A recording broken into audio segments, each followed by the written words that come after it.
Vale, pues perfecto. Pues empezamos hoy. Vale, se me ve bien. Vale, pues como os he explicado al principio, el objetivo de estas sesiones era analizar diferentes casos donde diferentes multinacionales habían vulnerado derechos humanos y hemos sacado los 3 casos de América Latina, un caso de Ecuador, un caso de Argentina y un caso de Colombia, y analizar qué mecanismos, tanto jurídicos como socioculturales como políticos, operaban a favor o en contra. Entonces, con Nelson elegimos estos 3 casos, con este enfoque jurídico, y luego añadir también otras variables, y apoyamos el estudio que nosotros habíamos hecho del texto, de los textos, con entrevistas con personas expertas, para el primer caso de Ecuador y para el tercero de Colombia.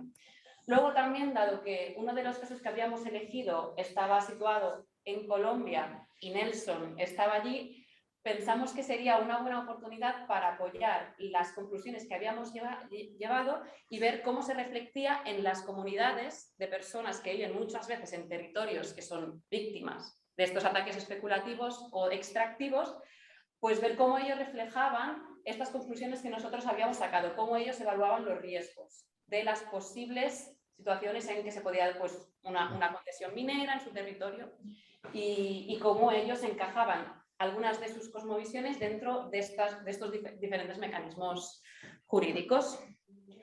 Así que empezamos un poco así a tope y presentando el primer caso. El caso Texaco Chevron en Ecuador. Quizás algunas de vosotros habéis escuchado sobre él. Yo creo que a nivel internacional, en casos de impunidad corporativa y responsabilización de las empresas, es de los casos más paradigmáticos.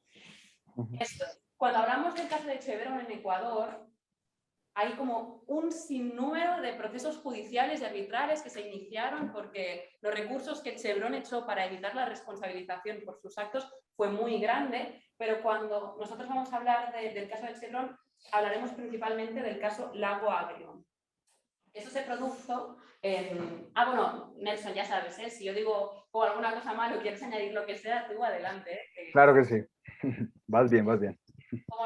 Como algunas sabréis, entre 1964 y 1990, Chevron y Texaco, que son dos multinacionales americanas que se dedican a la extracción, a la refinería de petróleo y están basadas en Estados Unidos, tenían la concesión por parte del gobierno ecuatoriano para extraer barriles de crudo en unas zonas, en las regiones de Orellana y Sucumbíos, que están en el interior del país de Ecuador. ¿Qué pasó? No solo extrajeron el crudo, pero que también lo derramaron, causando uno de los mayores desastres ambientales que se han visto hasta la fecha. Fueron 18.000 barriles de desechos tóxicos que se arrojaron en los ríos y se contaminaron miles de kilómetros y de hectáreas cuadradas, causando diferentes daños. Los daños más obvios eran los daños ambientales que eran visibles, eran físicos. Cuando analizábamos los mecanismos que pensábamos que operarían en contra de responsabilizar a las empresas, nosotros pensábamos que la recogida de pruebas sería una cosa complicada porque muchas veces cuesta como conseguir las pruebas en el momento idóneo, como conservarlas para luego poderlas presentarlas en procedimientos judiciales. Cuando hablamos con Pablo Fajardo y Adoración, que son expertas, el primero fue abogado en Ecuador, en este caso, nos dijo, la verdad es que aquí con la prueba no hubo ningún problema, porque es que estaba todo cubierto de petróleo, era una aberración, por lo que aquí la recabación probatoria no fue un problema. Pero entonces los daños ambientales eran patentes, pero también se produjeron otros daños a raíz de este caso.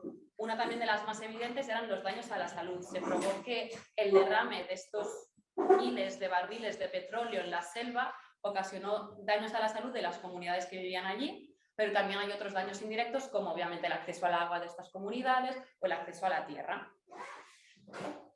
Aquí tenéis un mapa, aquí se ve el Ecuador, y estas zonas que están pintadas representan las comunidades que fueron afectadas por el derrame de petróleo. Es muy extensa la zona, son más de 400.000 hectáreas como lo que abarca el potencial efecto de este derrame, y 30.000 colonos indígenas que fueron afectados directamente de las comunidades que vivían alrededor de la zona de extracción y donde hubo el derrame. Entonces, como he dicho, los procedimientos judiciales y arbitrales que se derivaron de este caso son muchas, son muy difíciles como de entender. La complejidad es muy alta. En ese año nos pasamos como semanas intentando averiguar qué procedimiento había ido primero y cuál dependía de cuál. Este proceso se ha enjuiciado en Estados Unidos, en Holanda, en Ecuador, en instancias arbitrales en Holanda, y luego también se llevó en Brasil, en Canadá y en Argentina. Es decir, en muchas instancias y en muchas jurisdicciones. Para esto primero es importante diferenciar lo que es las instancias judiciales y las instancias arbitrales. Las instancias judiciales es lo que nosotros entendemos normalmente por un juicio, por un procedimiento judicial, es donde hay un juez, donde hay 3 jueces o donde hay 5. Son normalmente jueces que son funcionarios públicos del Estado. Luego hay otros mecanismos de resolución de conflictos que son los arbitrajes. Estos son mecanismos privados. Eso quiere decir que yo puedo tener un contrato con, por ejemplo, con Clara y donde nos acordamos ciertas cosas, ahí ponemos una cláusula que decimos, en caso de que surja algún desacuerdo a raíz de este contrato, nosotros vamos a acudir a esta cámara de arbitraje, para que ellos lo resuelvan por nosotros. Porque, ¿sabes qué pasa? La justicia, como aquí es muy lenta, ¿no? Es verdad que la justicia a veces es lenta. Pues vamos a las cámaras de arbitraje, que esto va a ir muy rápido. Y cámaras de arbitraje existen en todo el mundo. Barcelona tiene su propia cámara de arbitraje. Aquí vamos a hablar de la cámara de la American Arbitration Association, la AAA, y también la de Naciones Unidas, la UNCITRAL, que es la que está sediada en La Haya. Pero estas cláusulas, ¿no? que he puesto el ejemplo con Clara, de que te reservas la resolución de conflictos para un tribunal de arbitraje privado, ¿qué significa? Que esto no lo van a resolver jueces. Esto lo van a resolver las personas, o que tú decidas junto con la persona con la que tú has hecho el contrato, o las que decida la Cámara en concreto. No van a ser jueces, van a ser expertos en el tema, van a ser probablemente juristas, o van a ser expertos ambientales en el caso de Chevron, pero no son jueces, y no son jueces de ninguna jurisdicción, o sea, no son ni jueces de Ecuador, ni jueces de Estados Unidos. Entonces, ¿qué pasa? Estas cláusulas, cuando pueden ser usadas entre un inversor, entre una empresa en contra de un Estado, los llamamos ISDS, Investor State Dispute Settlement. Las que habéis venido al principio de las sesiones y cogisteis el cómic del Tratado de la Carta de la Energía, ya se hablaba sobre eso, sobre qué efecto tienen los ISDS en las políticas nacionales. Pues, ¿qué pasó? Pasó que Ecuador y Estados Unidos tenían un tratado de libre comercio firmado donde había una cláusula de ISDS, por lo que para posibles conflictos que inversores tuvieran con el país podían resolver su conflicto en cámaras de arbitraje. Entonces, ante el derrame de petróleo que hubo, el proceso que más nos interesa son las instancias ecuatorianas, porque fue donde se representaron las víctimas. De hecho, aquí tenemos a Pablo Fajardo, que fue uno de los abogados que representó a las víctimas en Ecuador, a quien también entrevistamos para este estudio.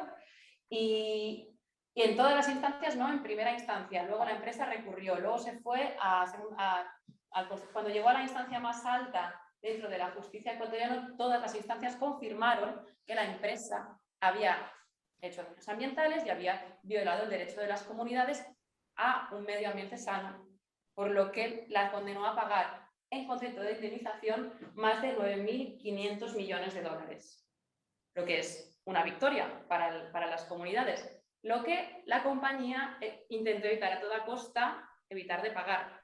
¿Qué hace cuando se confirma esta sentencia? Chevron saca todos los activos que tiene en el país y no deja un centavo para que las autoridades ecuatorianas puedan coger este dinero.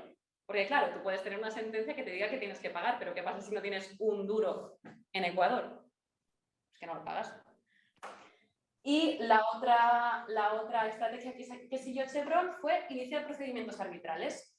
Como tengo una sentencia a nivel nacional, Ecuador, que no me parece justa, voy a iniciar ya lo había hecho antes, pero un segundo, cuando hay diferentes procedimientos arbitrales que se diferencian Chevron 1, 2 y 3, el segundo es ya donde se va donde Chevron va a La Haya y donde con el tiempo se le dicta. ¿Qué reclama Chevron? Chevron reclama que se le ha denegado la justicia, que ha habido un retraso indebido y un tratamiento injusto y no equitativo ante la justicia de Ecuador y que por lo tanto la sentencia es injusta.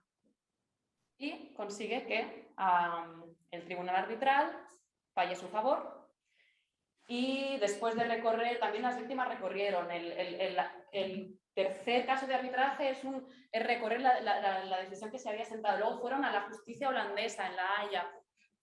Pero ¿esto qué pasó? En junio pasado, y esto es uno de los artículos que se ha pasado de materiales, se falló a favor de la empresa. Es decir, no solo la empresa ahora ya no tiene la obligación de pagar por la afectación de todas estas comunidades y de todos estos derrames que hizo y de las afectaciones en la salud, sino que encima el Estado de Ecuador tiene que pagarle una indemnización a Chevron por no haber respetado sus derechos en el procedimiento judicial. ¿Qué pasó? ¿Cómo? Pues antes de que se dictara como esta última sentencia en pasado junio o julio, lo que intentaron las víctimas, lo que intentó Pablo Fajardo fue acudir a otras jurisdicciones donde Chevron sí que tenía activos para que le pagaran lo que se había dictado en sentencia en Ecuador. Entonces se fueron a Brasil, se fueron a Argentina, se fueron al Canadá, donde decían, mira, aquí Chevron sí que tiene una empresa aún, tiene dinero, pues vamos a pedir a los jueces de Brasil, de Argentina, de Canadá, que nos ejecuten esta sentencia aquí. Pero que dijeron los jueces en Argentina y en Brasil, no tenemos jurisdicción, nosotros no podemos aplicar las sentencias que están dictadas en Ecuador. Entonces, cuando analizamos el marco político-social en Ecuador, ¿qué aprendemos? Aprendemos que todo este proceso judicial se dio en un contexto político de Correa, de Rafael Correa, quien también impulsó, junto con el MAS, movimiento ciudadano, ahora no me acuerdo de las siglas, pero con el proceso constituyente. También ha salido antes aquí en el curso la nueva Constitución del Ecuador, cómo es más garantista con los derechos colectivos y cómo integra preceptos muy interesantes como el artículo 422, que se establece que no se podrán celebrar tratados o instrumentos internacionales en los que el Estado ecuatoriano ceda jurisdicción soberana a instancias de arbitraje internacional en controversias contractuales o de dinero comercial entre el Estado y personas naturales o jurídicas. Aquí se desarrollan mecanismos constitucionales para evitar que el Estado ecuatoriano en el futuro signe tratados de libre comercio que tengan ISDS. Y esto es muy especial porque es el único caso que tenemos de normativa constitucional que integra un choque con los ISDS. Otros cambios, sí, lo estoy explicando bien, ¿no, Nelson? Claro que sí, Marta. Ahorita hicieron unas cosas, pero sí, va muy bien. Vale, acabo aquí y luego te paso la palabra. Listo. Otras de las cosas interesantes que pasaron a raíz de este proceso, nosotros cuando hablábamos con Pablo alrededor de la carga probatoria, porque tú tienes un proceso donde se ha contaminado tanto y se ha vulnerado el derecho de tantas personas a la salud, donde se ha probado que estas contaminaciones han causado cáncer y, vale, pruébalo, pero cuesta muchísimo dinero, es una movilización muy grande para las comunidades, pues demostrar todo el daño que se ha producido. Y en el contexto de este caso, cuando se inició el procedimiento, la carga de la prueba, quien debía demostrar que este daño había ocurrido y que era culpa de la empresa, era de las víctimas, era de las comunidades. O sea, que toda la carga probatoria fue de las víctimas y tampoco existía un régimen de responsabilidad en Ecuador especial para procedimientos ambientales. No había un... Cuando hablamos con Pablo Fajardo, él nos contó que sí, que tuvieron que demostrarlo todos ellos, que fue un trabajazo y que además luego sí que se han desarrollado regímenes de responsabilidad administrativa, ambiental, civil, que hagan más fácil el vincular el daño que se ha producido con la empresa que lo produce. Pero esto antes no existía. O sea, que han sido como efectos positivos del caso en Ecuador. Estos dos, el marco constitucional y las cambias en la carga de la prueba y el régimen de responsabilidad. Otros de los efectos que han habido ha sido, en este despliegue de medios que Chevron llevó a cabo, fue el lawfare. El lawfare es la guerra de la ley. Es cuando tú usas herramientas judiciales para perseguir a periodistas o para perseguir activistas. Y esto es lo que pasó con algunas de las personas que llevaron el caso de Chevron en Estados Unidos, como Steve Donziger, es el que está en la fotografía, que tuvo un proceso judicial de Chevron contra él y solo hace unos meses se le acabó el régimen de reclusión domiciliar que tenía a raíz de un proceso que Chevron llevó contra él en Estados Unidos. Pues esto, lawfare contra personas físicas. Y otra vez, cuando hablábamos con Pablo y con Adoración, ellos decían que el problema más grande que habían tenido en este proceso fue la financiación, porque Chevron había instaurado tal esquema de miedo de quién financiase como a la campaña o a los bufetes de abogados que tenían como ya una idea de empezar a dar apoyo en el caso, que el problema no era solo a nivel de la carga probatoria y tenerse que irse a la Haya porque ahora han empezado un procedimiento arbitral, era que no tenían dinero para hacerlo y por eso tuvieron que recurrir a mecanismos de financiación especiales. De hecho, el caso de Chevron es bastante interesante porque es el primero donde se utiliza el third party funding en un caso de arbitraje. Third party funding es la financiación por parte de terceros. Eso quiere decir que si tú tienes un caso donde tú estás pidiendo una indemnización de 9.500 millones de dólares, tú dices, mira, tú ahora me pagas una parte de los costes de los abogados y yo, si gano el caso, te doy una parte de esta indemnización. Esto ya existe bastante en los países anglosajones, pero se usó por primera vez en un arbitraje internacional en el caso de Chevron. Vale, Nelson, no sé si querías añadir alguna cosa del caso.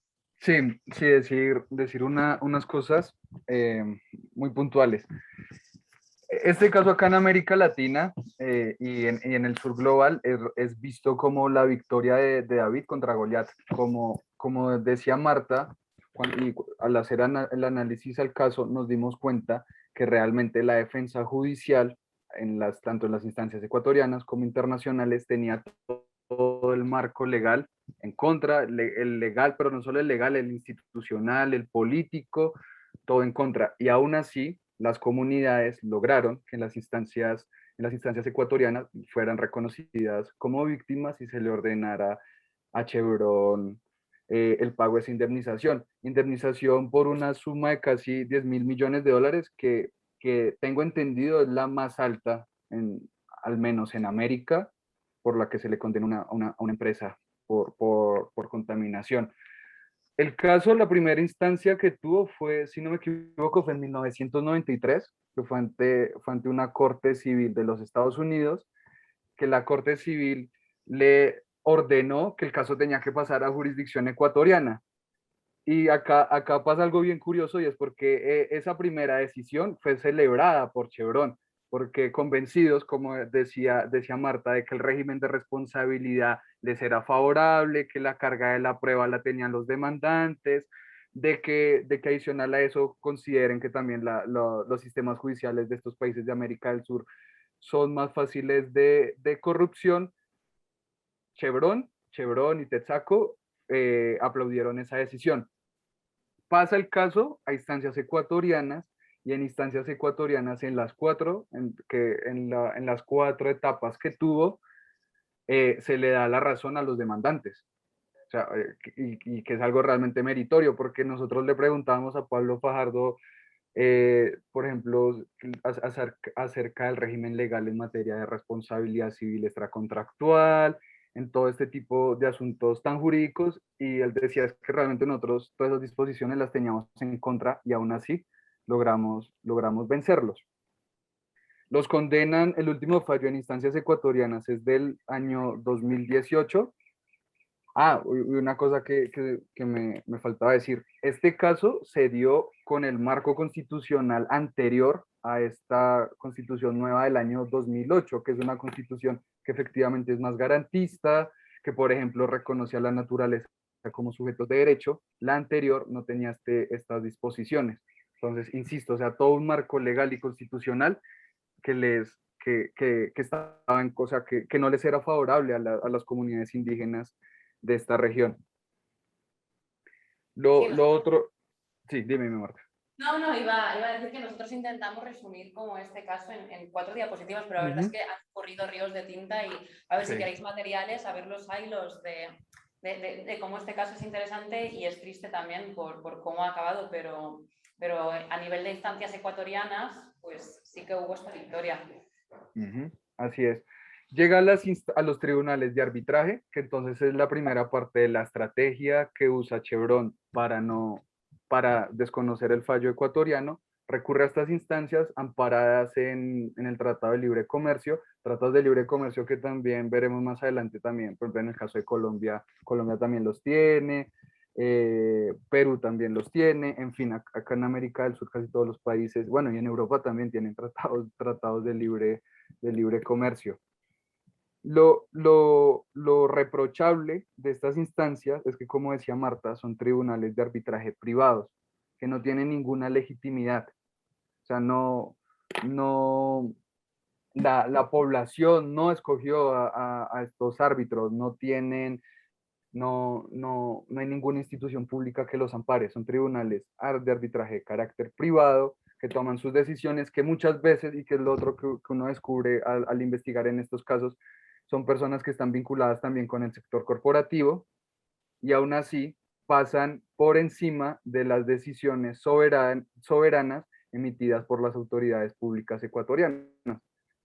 Recuerdo que Oración nos decía algo y es que, por ejemplo, cuando uno hace la lectura del fallo, entonces le ordenan al gobierno del Ecuador que desconozca la sentencia que había emitido la autoridad judicial de su país. O sea, es una cosa que realmente es un atropello.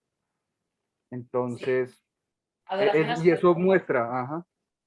Adoración ella es profesora de Derecho del Trabajo en la Universidad de Valencia, pero ella es ecuatoriana, entonces como conoce mucho el caso y ella nos ha hablado como este caso al final es una injerencia a la soberanía de Ecuador. Exacto, exacto. Es la muestra de injerencia, la soberanía, o sea, y es una decisión que es contraria a la constitución actual del Ecuador. Y digo, es un atropello y es muestra del poder corporativo, del gran poder económico que tienen estas empresas.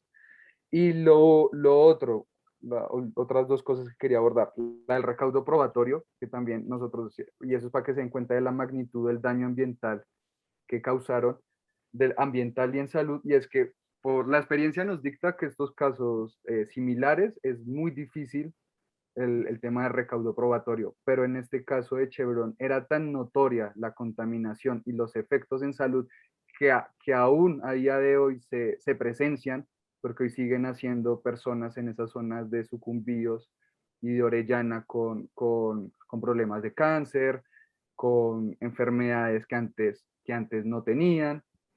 Entonces, y nos decía Pablo, sí, es que realmente el tema del recaudo probatorio no comportó mayor dificultad, era fácil y es notorio. Estaba allí, o sea, Ajá, no podía no verse, ¿no? Como... sí, exacto. Entonces, eso era un aspecto que a nosotros no, nos causó sorpresa. Y lo otro es con respecto al caso que tocó llevarlo a otras instancias, a otros países, a las jurisdicciones de Brasil, de Canadá y de Argentina.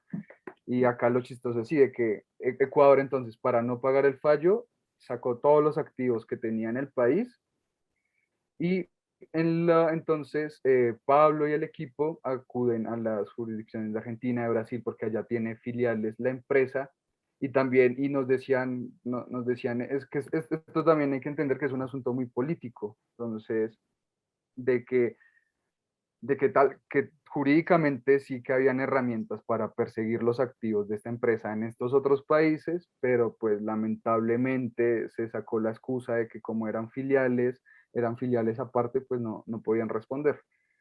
Entonces es otra lección que nos deja este caso, o sea que realmente el aspecto político y económico juega muchas veces más, tiene un poder más grande que el judicial. Entonces, es esa otra lección que nos queda de ese primer caso de Texaco Chevron. Sí.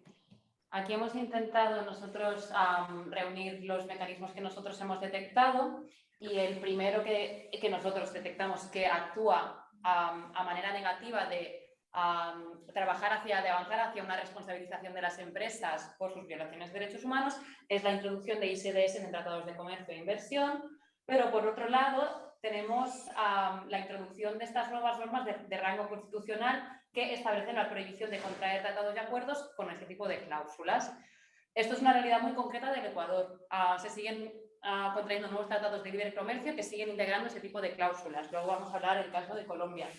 Pero, bueno, es lo que aplica al caso concreto ecuatoriano. Luego, como estaba hablando Nelson, lo que actuó en contra es esta ausencia de desarrollo de principios de justicia o jurisdicción universal que permitirían que se persiguieran estos activos de otros países, de la filial argentina, por las violaciones de la filial ecuatoriana o de la empresa matriz norteamericana, que eso es una cosa que no existe y que intentamos, se está intentando trabajar para que esto sea posible con estas nuevas regulaciones de regulación del marco de las grandes multinacionales y derechos humanos, que vemos que tampoco está funcionando, pero es uno de los objetivos, permitir que se pueda establecer un vínculo de responsabilización entre las matrices y las empresas filiales. La cuarta es este desarrollo de disposiciones de responsabilidad civil y administrativa, como poner la carga probatoria no solo en las víctimas, sino en las víctimas y en la empresa, que actúa de manera positiva, y el último es el uso de estos mecanismos de estrategia jurídica como el third party funding para permitir la financiación de los equipos jurídicos. Y esto es todo para Ecuador. Es un caso muy denso y muy... Pero bueno, seguimos con los siguientes. No sé si hay alguna pregunta así de alguna cosa que no hayamos explicado bien o que queráis aclarar. Del lawfare. El lawfare. Sí, no me ha quedado muy claro. El lawfare es una palabra que se usa bastante últimamente. Yo lo he escuchado hablar mucho más en los 2 últimos años y es en referencia a cuando se usan mecanismos jurídicos como iniciar procedimientos. Con las acciones penales. Sí. Iniciar procedimientos judiciales contra una persona o contra un grupo de personas que tú sabes que no va a resultar exitoso muchas veces, pero que el mismo proceso judicial va a difamar tanto la figura de la persona que la va a desacreditar. Las figuras del lawfare más conocidas es Ignacio Lula da Silva. Cómo se usó como todo un esquema de persecución judicial por unos actos que al final se vieron que tenían motivaciones políticas, ¿no? Y que al final se descubrió que no aplicaban, ¿no? Se resarció la sentencia, se anuló la sentencia que había puesto a Lula durante, que fueron 2 años en la cárcel. Y bueno, pero lo más común es al final que se persiguen activistas, porque los mismos activistas, periodistas, no tienen los medios económicos para responder a lo que es una demanda penal. Tú eres periodista y te ponen una demanda por difamación por escribir sobre una persona. ¿Qué haces tú? Tienes 4 duros, ¿sabes? Y tu periódico también tiene 4 duros. Pero vas a perder mucho tiempo, te vas a desgastar emocionalmente, psicológicamente. Y eso es lo que le pasó a Steve Dosinger. Y con esto pasamos, si no hay más preguntas. Steve Dosinger, que era el senyor que sortia abans, no? A la foto. Sí, es este hombre. Que és un advocat. Sí, es un abogado. Que defensava la causa. Creo que él solamente defendió la causa en Estados Unidos, esta de la que hablaba Nelson al principio. No Nelson, Steve Dosinger es... Él defendió también la de las instancias ecuatorianas. Entonces, a él lo persigue el cargo que le atribuyeron era el de soborno a autoridades judiciales y que finalmente no pudieron demostrar. Pero sí le valió 18 meses de prisión domiciliaria. Una pregunta. ¿Hay mecanismos jurídicos para salir de cláusulas de ISDS cuando ya se han signado? Bueno, puedes empezar procesos, puedes hacer presión para que se empiecen procesos de renovación de los mismos tratados. El caso, bueno, es que yo soy muy pesada, pero porque es muy actual. El caso este del Tratado de la Carta de la Energía, que contiene ISDS por los que España ya le han caído miles de millones de euros en indemnización, estaba en un supuesto proceso de renovación. Lo que pasa es que los mismos movimientos sociales ya no creían que esto iba... No sé si incorporaba cláusulas igualmente ISDS o no, pero al final es o el tratado cambia o tú te sales. Pero tú te sales y eso quiere decir que esto empieza a aplicar a partir del momento en que tú te sales, pero todas las demandas que tienes que son anteriores siguen aplicando el ISDS igual. O sea, España sale del Tratado de la Carta de la Energía hoy y lo que pasó ayer sigue aplicando igual. O sea, son procesos que cuestan. ¿Y cómo se llega hasta aquí? En el, Tener los intereses de las empresas, ¿no? El Estado, ¿cómo se presta? Es que no sé cuál es el interés por parte del Estado. Bueno, eso es una cosa que, y perdón Nelson, pero es una cosa tranquila, que tranquila. pues al final lo que se supone que dan estos tratados de libre comercio es seguridad jurídica para los inversores, para que vayan a invertir en estos lugares o en la Carta de la Energía para que se inviertan. Teoría, la idea era para que se invirtiera en energías renovables, es que fantástico. O sea, para dar facilidades, pero está claro que luego se vuelve en contra del Estado, ¿no? Claro, exacto, son cláusulas muy residuales, pero que acaban comportando un gasto público muy alto. Y por eso, como vemos que es una constante los ISDS, porque es que se siguen como introduciendo iguales, es muy fuerte. Perdón, Nelson, no sé si querías añadir algo. No, decir, a ver, por ejemplo, en el caso de Ecuador puntualmente, ese Tratado de Libre Comercio, que es del año 1997, llega Correa al poder y lo que hizo la estrategia fue denunciar el tratado. O sea, Ecuador ya no tiene Tratado de Libre Comercio vigente con los Estados Unidos, pero como decía Marta, las demandas anteriores siguen su curso. Eso por un lado, y que es la estrategia que se está empezando a ver en otras partes del mundo y sobre todo acá del sur global, están denunciando los tratados de libre comercio. Porque los firman? Acá el discurso es que esos tratados de libre comercio van a traer inversión extranjera y van a impulsar el desarrollo en estos países. No, nos hemos dado cuenta que no es así y que tienen ese costo implícito, por ejemplo, el de acudir a este tipo de instancias. Entonces, es algo que yo realmente no estoy a favor de ese tipo de tratados, pero pues más sin embargo, por ejemplo, en el caso particular de Colombia, lo siguen firmando con estas cláusulas de acudir a estas instancias. Recuerdo que hacíamos también lectura en el caso de Chevron, si no estoy mal, hay un documento del Ministerio Público que decían que Ecuador tiene por estas demandas ante estos tribunales, algo así como condenas que superan los 100.000 millones de dólares. Es una cosa que para un país como el Ecuador compromete prácticamente todo el Producto Interno Bruto. Entonces, demandas sí, que yo particularmente considero absurdas. Sí. Pasamos al siguiente caso, que si no estaremos... Es que de Chevron podríamos hablar como, creo, siglos. A ver, si me pasa. Pero, ¿no ha pasado? No. Vale, pues... Bueno, en Colombia vamos a volver a hablar, en el tercer caso vamos a volver a hablar de los TLCs y de los ISS. Ahora hablamos de un caso un poco diferente, que es el que se dio de las relaciones llevadas a cabo por Ford Automotive Company, conocido como la Ford, contra 24 sindicalistas en la planta de General Pacheco en Buenos Aires. Lo que es diferente de este caso respecto al otro es que al otro se perseguía a la empresa, se perseguía a Chevron, y aquí se persiguieron a personas físicas, se persiguieron a los ejecutivos que estaban al cargo de la Ford Company en el momento de perpetración de estos delitos. Estos delitos se tienen que entender en el contexto de la dictadura cívico-militar que atravesó Argentina durante casi 10 años y que se llevaron a cabo el día en el que se declara la dictadura cívico-militar, se aprenden estas personas o en este y los días siguientes, pero fue una cosa muy inmediata. Parte de estas 24 personas se secuestran, se torturan y algunas desaparecen y no vuelven más. Y cómo habían llegado, ¿no? Como las fuerzas cívico-militares, los militares, el Estado, a saber dónde estaban estas personas, pues la información de quiénes eran y dónde se encontraban fue proveído por la empresa. Entonces, el proceso, el juicio en sí empieza en 2017, pero ya llevaban 12 años o más de instrucción. Esto quiere decir que el caso tardó muchísimo tiempo en recabar todas las pruebas que necesitaban para poder enjuiciar. Fue contra personas físicas y en 2018 se emite la sentencia, que se confirma en 2021 por altas instancias judiciales argentinas, donde se condenó a de 10 y 12 años de prisión a dos de los exdirectivos, que fueron Pedro Müller y Héctor Francisco Jesús Sibila.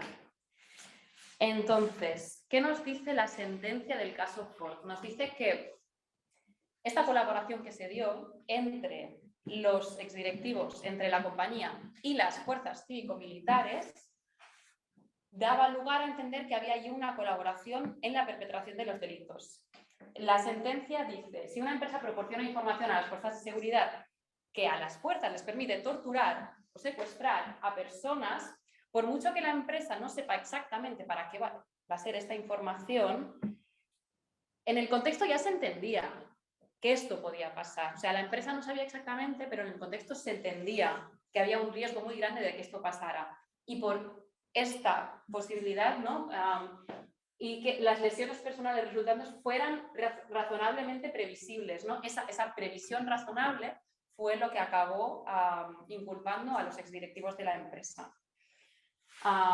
Y fue como colaboradores para la comisión de los delitos.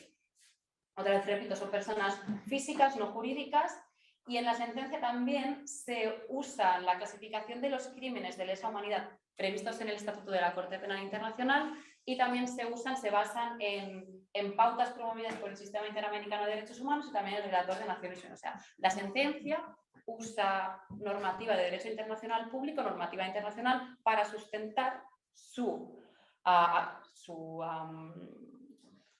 no la acusación, la condena, para justificar la condena a estos exdirectivos. ¿Qué entendemos cuando miramos al contexto sociopolítico de Argentina? La dictadura acaba y en los años 1966 y 87 se aprueban las leyes de obediencia debida y de punto final. Estas son leyes de amnistía. Son leyes que no permiten la persecución de las personas que cometieron crímenes durante el periodo de la dictadura cívico-militar. ¿Qué pasó luego?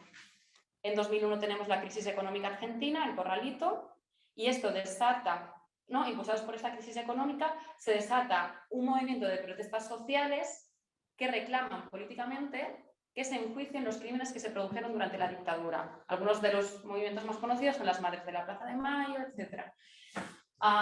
¿Qué pasa en 2005? Que la Corte Superior de Argentina anula las leyes de amnistía. Y esto se entiende en un contexto de proceso de justicia transicional. En España no hemos tenido proceso de justicia transicional. En España no se pueden juzgar los delitos que se cometieron durante la dictadura. Los ejemplos de los cuales nosotros bebemos de justicia transicional son principalmente Argentina y Colombia. También existen otros en América Latina, pero ¿no? Es un tema además como muy recurrente, los crímenes del franquismo. Pues aquí se anularon las leyes de amnistía y fue lo que permitió que se enjuiciaran casos como este. Vale, este es más, lo hemos conseguido sintetizar más, y no sé si quieres añadir alguna cosa más, Nelson, antes de pasar a los mecanismos. Perdón. Sí. Algunos puntos del caso Ford es interesante y es que este caso es un verdadero ejercicio de verdad, justicia y reparación en el marco de un proceso de justicia transicional allá en la Argentina.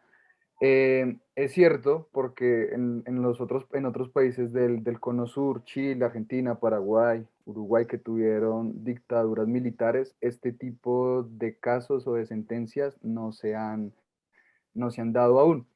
El régimen penal de la Argentina sí contempla la figura de la responsabilidad de empresas, pero solo para delitos financieros.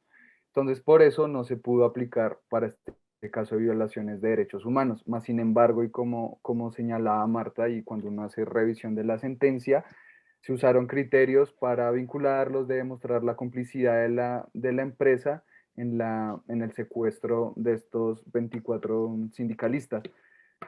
¿Qué otra cosa así adicional del caso Ford? Por ejemplo, bueno, uno, y que resulta reprochable que después del periodo de dictadura militar se hayan promovido dos leyes de amnistía que como también señala Marta, después, entrados ya al siglo XXI, con el contexto de las crisis económicas y el empoderamiento de la sociedad civil, se lograron su anulación. O sea, si esto no, porque uno dice, o sea, si esto no se hubiera dado, imagínense que se hubiera seguido en estos contextos de amnistía de militares y que realmente fueron muchísimos crímenes los que cometieron las fuerzas militares en Argentina. Si no estoy mal, hablan de cifras del orden de desaparición de 30.000 personas.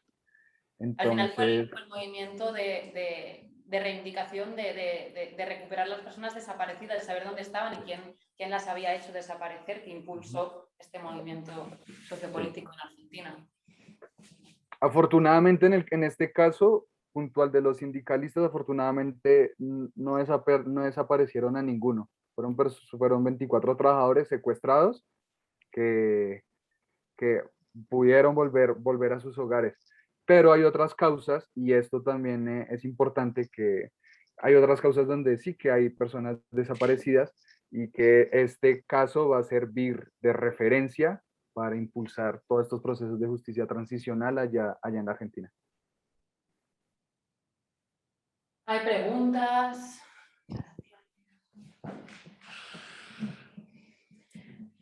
Vale, pues aquí los mecanismos que nosotros detectamos, en primer lugar, es esta ausencia de mecanismos de disposiciones de responsabilidad penal de las empresas por violaciones de derechos humanos, o sea, más allá de fraudes fiscales, de casos de corrupción. Esto aún no existe y esto se hace patente en la sentencia, pero por otro lado encontramos varios mecanismos positivos. Una es esta alta movilización de los agentes sociales, que nos costaba un poco con Nelson decidir si la alta movilización y la existencia de procesos de justicia transicional se iban como juntos o separados, porque ¿no?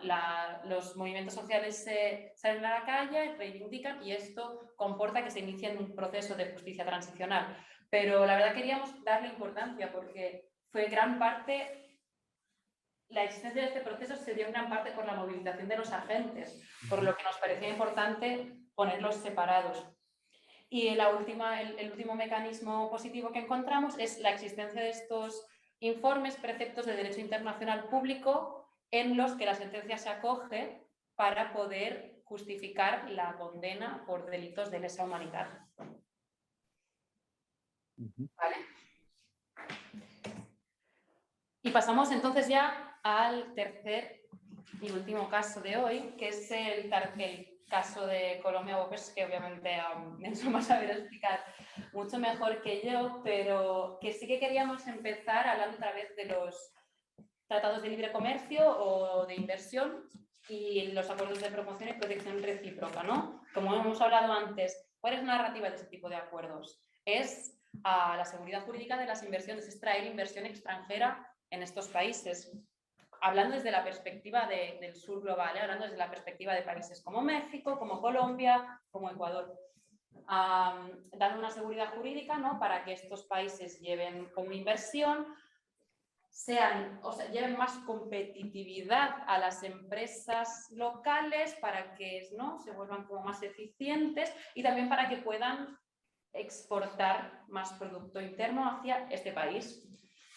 ¿Qué pasó? Desde que Colombia y Estados Unidos tienen en vigencia un TLC desde 2012, se pasó a tener un superávit comercial con el país de más de 8.244 millones de dólares a una tendencia de déficit 2 años después y una reducción de las exportaciones hacia el Estado norteamericano de más de 11.000 millones en 7 años. Es decir, la balanza comercial después de signar este acuerdo entre Colombia y Estados Unidos baja en picado. O sea, eso también nos sirve. Al final, retóricas de desarrollo, ¿no? De crecimiento. Bueno, aquí también somos críticas con eso, pero está bien tener estos datos para ver que ni siquiera esto funciona, ¿no? Que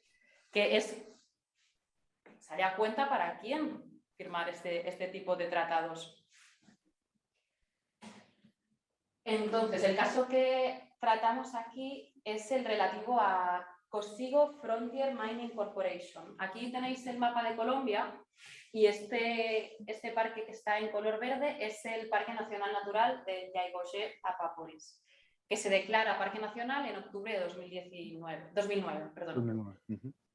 3 días después o 2 días después, ¿no, Nelson?, de que se declare Parque Nacional, se concede un título de explotación a una empresa canadiense, a Cosigo Frontier Mining, que es...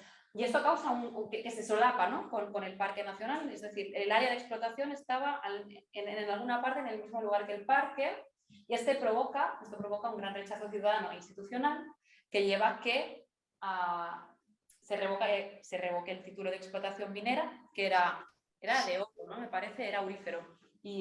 Oro. Sí, y se confirma en 2016 por la Corte Constitucional de Colombia. ¿Y que hace Cosigo Frontier Mining Corporation? Pues se va al DLC que hay entre Estados Unidos y Colombia, va a la cláusula ISDS y denuncia al Estado colombiano, debe ser por pérdida del beneficio esperado o alguna cuestión así, pero pide una indemnización al Estado colombiano de 16.500 millones de dólares ante la Asociación Americana de Arbitraje, que es donde se había producido el primer caso de arbitraje de Chevron. Así es. Entonces, este caso está pendiente, no se ha resuelto aún, pero vemos cómo se repite la misma historia. Entonces, aquí nos pareció interesante esta vertiente de cómo la protección de la naturaleza, ¿no?, como la declaración del Parque Nacional, evita que empresas lleven a cabo extracciones que pueden resultar en violaciones de derechos humanos y ambientales. Y analizamos qué otros casos se habían dado de sentencias que hubiesen reconocido el derecho a la salud o el derecho de la naturaleza.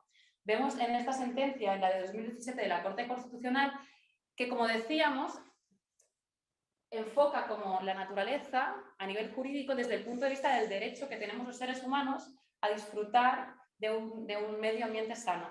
Entonces, en este caso, es el caso me parece, de diversos niños de comunidades indígenas que reivindican su derecho a la salud y que el Estado reconoce que se ha violado su derecho a la salud porque, primero, no se han dado como las infraestructuras de salud, el Estado no ha dado los servicios de salud que los niños necesitaban para tener una buena salud, pero también se empiezan a introducir conceptos de cosmovisiones indígenas respecto a cuál es la relación entre estas comunidades y la naturaleza.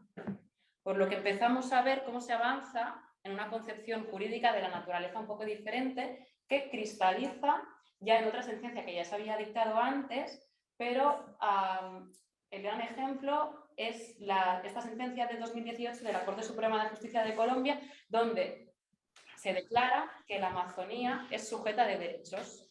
Es un sujeto de derechos. Entonces, ¿qué pasa? Pasamos de la naturaleza tiene derechos porque los humanos tenemos el derecho de disfrutarla saludablemente a la naturaleza tiene derechos porque ella misma tiene derechos a no ser contaminada.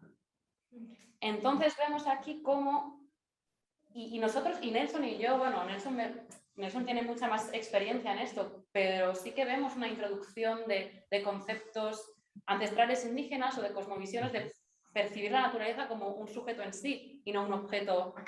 Es mucho menos antropocéntrico. O sea, el hombre no está al centro, estamos hablando de la naturaleza como ella sola se vale.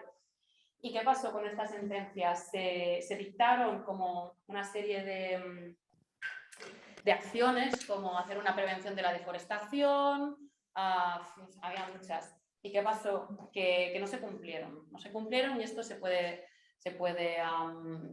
¿por qué? Pues porque no hubieron como los mecanismos de ejecución, estas órdenes como no fueron suficientes para poder proteger la Amazonía en sí, o no hubo voluntad política, pero la cuestión es que esto es un camino para tener nuevas herramientas jurídicas para proteger a la naturaleza. Ante todo, ante la contaminación, ante las violaciones de derechos humanos y ambientales de las empresas, esto vemos que opera como un mecanismo positivo a la hora de prevenir ese tipo de acciones. Y una última cosa a comentar que no podíamos obviar es la firma del Acuerdo de Paz en 2016 entre el Gobierno Nacional y las FARC. Diferentes expertos en el tema han determinado que la presencia de las guerrillas en este interior, en el interior del país, no sobre todo en bosques tropicales, generaba un temor a agentes con intenciones de explotación económica, tanto empresas o particulares, como explotación lícita o ilegal, porque como estaban controlando el territorio, básicamente los páramos y las selvas, y ejerciendo un control, se paraba la deforestación y la degradación ambiental en estas zonas, si los comparamos con otros países de características similares, fue menor y por tanto avanzó menos la frontera agrícola, ¿no? Esta extractivista donde se convierten bosques tropicales en praderas para ganado. Y hubo una vez se firmó el acuerdo en 2016, hubo un aumento acelerado del 40% en comparación a los 24 años anteriores, por lo que aumentó mucho más el ritmo de la deforestación. Una vez las fuerzas de la guerrilla se retiraron debido a la firma del acuerdo. Y Nelson, este es tu tema. Bueno, del caso de Bopes, ¿qué decir de ese primer caso relacionado con el Yaigogue Apaporis? El Bopes es un departamento, como ustedes llaman allá en España, comunidades autónomas, del tamaño, decíamos que era el tamaño como de Eslovaquia, de Bosnia y Herzegovina, y en el año 2009 hicieron esa declaratoria del Parque Natural del Yaigogue, que tiene una extensión aproximadamente del tamaño de Bélgica, si no me equivoco. Es muy curioso porque efectivamente hacen la declaratoria del Parque Natural, entonces la ley dice que en esas zonas que tienen, bajo esa figura, no se puede hacer explotación de recursos minerales. Más sin embargo, 3 días después, la autoridad minera del país les otorgó un título de explotación. Esta empresa canadiense demanda al Estado colombiano, la demanda por esa cifra que tampoco uno entiende cómo justifican pues cómo pretenden una suma tan alta de dinero. Demandan al Estado y es cierto, el proceso aún sigue en curso. Se es bastante pesimista y lo más probable es que condenen al gobierno a pagar una condena contra esta empresa. Eso por un lado. Eh, es cierto que, digamos, y es algo que acá en Colombia, como decimos nosotros, se saca pecho porque creemos que realmente las autoridades judiciales, al menos, eh, sacan pronunciamientos muy de avanzada. Entonces, por eso nosotros hacemos esa referencia a esas dos sentencias, a la del año 2018 relacionada con la declaratoria del Amazonas como sujetos de derecho y está relacionada con el derecho a la salud, conexida con la identidad cultural de las poblaciones indígenas. Aquí, constitucionalmente, se determina que los indígenas son un grupo poblacional vulnerable que tiene unas particularidades por lo que deben ser protegidos. En este departamento del Bopes especialmente, la mayoría, es más del 80% de la población, aún es indígena. Y otra cosa que hace especial a este departamento es que por su lejanía con el centro del país, con Bogotá, con los grandes centros urbanos, el acceso es muy difícil. Para uno ir al Bopés solo puede llegar vía aérea o vía fluvial en un viaje que demora aproximadamente un mes. Tú lo Entonces, sabes, ¿no, Nelson? Que te mandamos allí. es un poco complicado llegar. Entonces, claro, tiene estas particularidades y por eso es un lugar tan apreciado y por eso también es que las empresas que no solo están detrás de la explotación de oro, sino otros recursos, como veremos más adelante, tienen interés particular en este territorio. A mí de las dos sentencias, sobre todo la del Amazonas, me parece muy especial porque es cierto, es una acción de tutela promovida por niños. Entonces piden la declaratoria de este ecosistema como sujeto de derechos para que cese la deforestación, cese la explotación de recursos, la contaminación. Y la Corte dice que en un ejercicio de equidad, de equidad intergeneracional, que un concepto muy nuevo, pero que es muy relevante y que incluso en otros países ya también se está empezando a aplicar esto de la equidad intergeneracional, de que las generaciones futuras también tienen unos derechos al disfrute y goce de derechos colectivos. Entonces, bajo ese entendido se promueve esta declaratoria. ¿Qué pasa? Que lamentablemente, es cierto, una cosa es esta declaratoria judicial y otra cosa es esto llevado a la formulación de políticas públicas y a la voluntad por parte de las autoridades de hacerla efectiva. Entonces, eso. El otro punto, no sé, Marta, cuál era. Ah, bueno, lo relacionado con el acuerdo de paz. Eh, yo creo que es de público conocimiento que acá el país, Colombia tuvo un conflicto armado interno, el más largo en el hemisferio occidental, de casi más de 50 años. En el año 2016 se logra esta firma de paz entre el acuerdo y las distintas FARC, Fuerzas Armadas Revolucionarias de Colombia.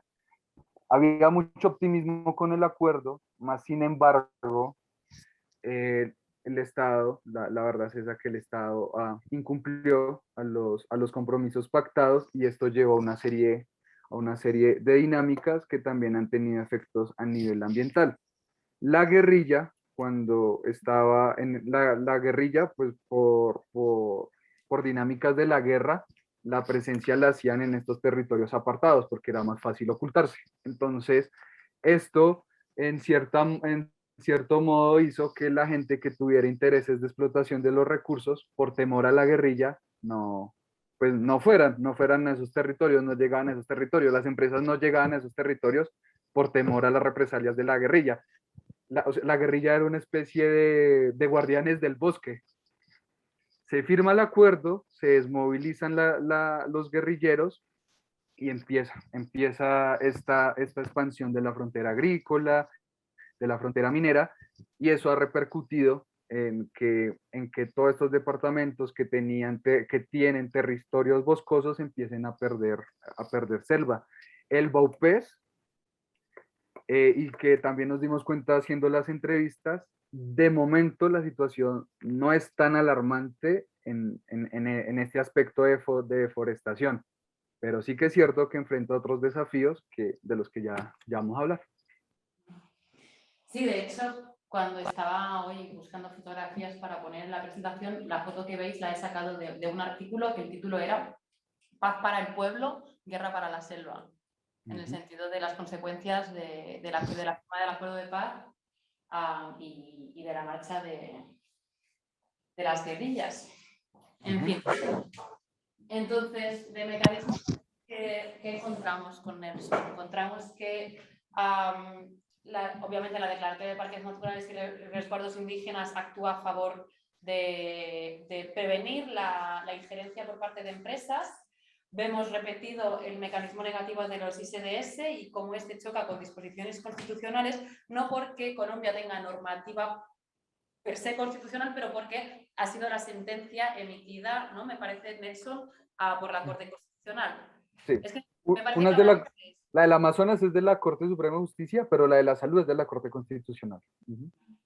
Vale, entonces, nosotros apreciamos de manera positiva este reconocimiento e inclusión de cosmovisiones indígenas dentro de normativas, ¿no? o de pronunciamientos judiciales, porque entendemos que esto avanza hacia una mayor protección de la naturaleza, pero vemos que se ha incumplido por parte de las autoridades públicas la ejecución de estos compromisos y que, por otro lado, también la firma del acuerdo de paz ha tenido unos efectos en materia ambiental que no son como positivos porque está aumentado el ritmo de deforestación de las zonas del Amazonas colombiano.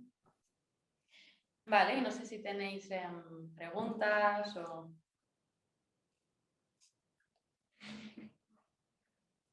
Es muy intenso, ya lo sabemos. De verdad que lo hemos intentado como desjuridizar, pero es muy complicado.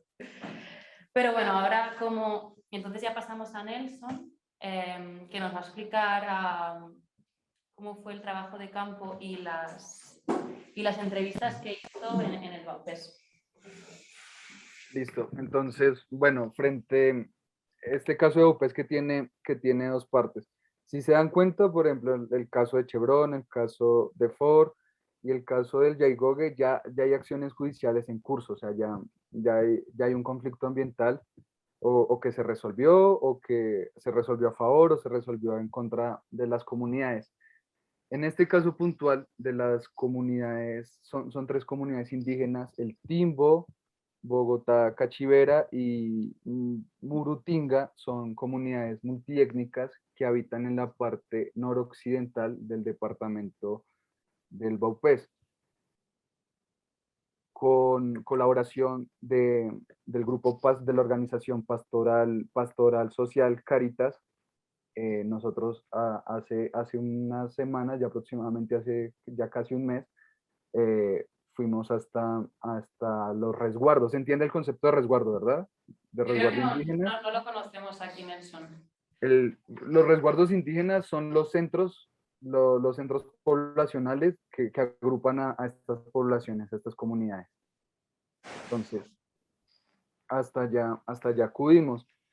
Acudimos puntualmente al resguardo del Timbo, que agrupa varias comunidades étnicas que están en peligro de extinción.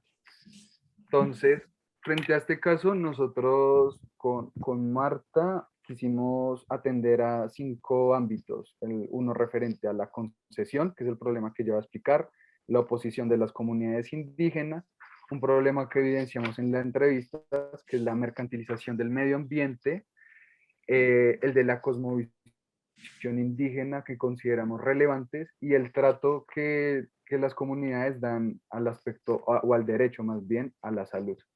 Entonces, ¿qué pasa en estas comunidades del Timbo?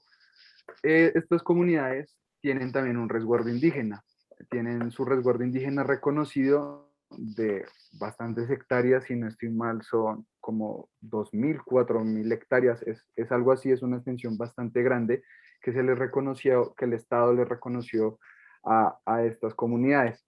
Parecido a lo del Yaigoge y que es lo que resulta lamentable, que aún y con estas declaratorias que protegen estos ecosistemas, a unas personas naturales, se les dio una concesión para explorar y explotar recursos mineros raros.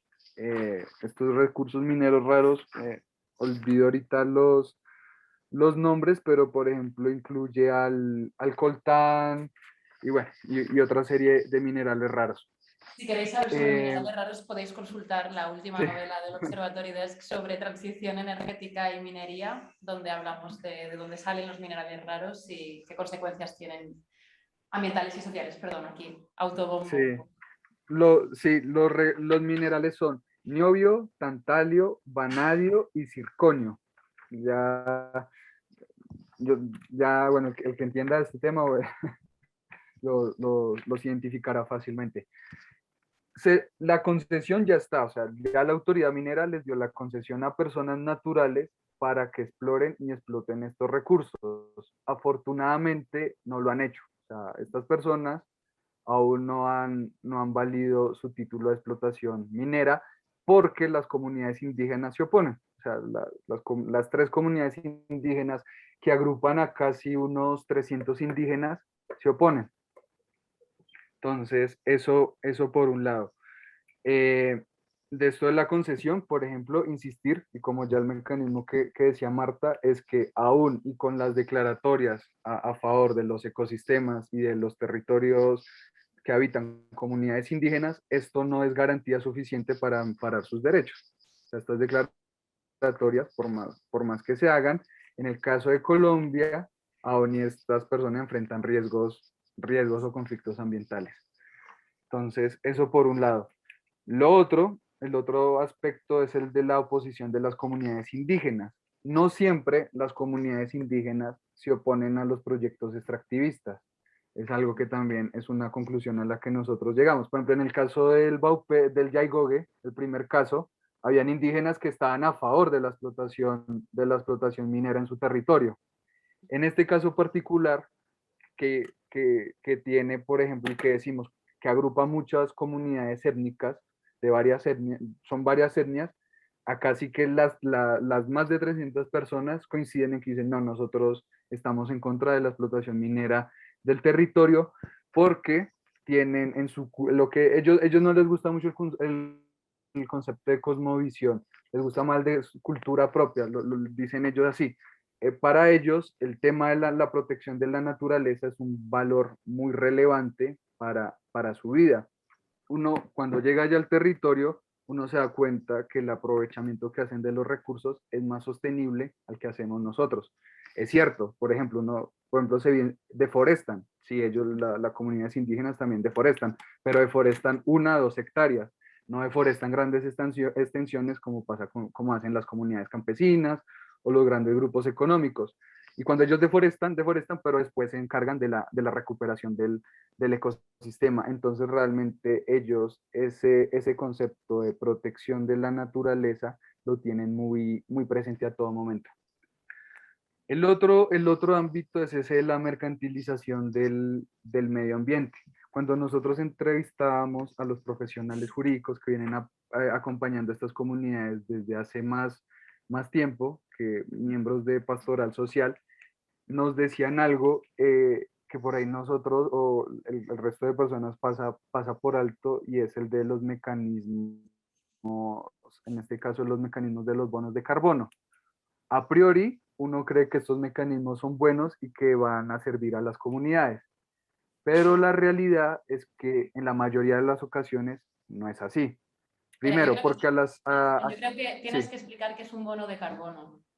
Bueno, los bonos de carbono son unos mecanismos financieros que nacieron con el protocolo de Kioto a finales del siglo XX, por el que las empresas o los estados entonces dan una compensación para que en los países de América Latina y África especialmente se protejan los ecosistemas, no se deforesten. Entonces, dicen ellos, nosotros, como somos los que emitimos grandes cantidades de dióxido de carbono, pagamos esas compensaciones, ustedes protegen el medio ambiente y eso en cierto modo mitiga los efectos los efectos de los gases. Así se está pensado inicialmente, pero ya luego, y esto es un mecanismo que acá en Colombia ha sido muy promovido desde hace varios años, entonces hay muchas comunidades indígenas o campesinas que están comprometidas con este mecanismo. Entonces, varios problemas. Uno, mecanismo no necesariamente, no es un mecanismo muy útil en materia económica, las comunidades no le sacan provecho económico a esto. Lo otro es que las comunidades indígenas no entienden muchas veces este concepto del bono de carbono, es un mecanismo que ellos no terminan de asimilar. Y tercero, que es una preocupación que nosotros notamos, que en la que existen los profesionales y que también los miembros de las comunidades indígenas ya empiezan a ser conscientes, es que bajo estas figuras se están explorando los territorios. Entonces se está haciendo exploración de los territorios para saber qué recursos tiene, qué Pero recursos una empresa, mineros, ¿no?, compra un bono de carbono para protegerlo, en teoría, en pero como teoría. al final tiene un derecho sobre este territorio, se usa para explorar qué recursos hay ahí. O sea, es fraude de ley. Exacto. Nosotros no tenemos, digamos, y que era algo que comentábamos, no tenemos suficiente material probatorio para demostrar que es así, pero la opinión generalizada y y las comunidades indígenas son conscientes es que eso está ocurriendo, de que entonces dicen, esta zona sería buena que se le diera una concesión de un bono de carbono, pero la verdadera intención es saber qué recursos genéticos me refiero a plantas, de flora o fauna o minerales hay en esos territorios. Que el día de mañana, si se encuentran, no van a traerles mejoras en la calidad de vida a las comunidades indígenas. Entonces, cuando nosotros hacíamos las entrevistas, la mayoría de miembros indígenas mostraban escepticismo frente a este mecanismo. Vale. ¿Te paso una diapositiva, Sí, Nelson? sí, por favor. Un poco lento. Vale, ya está.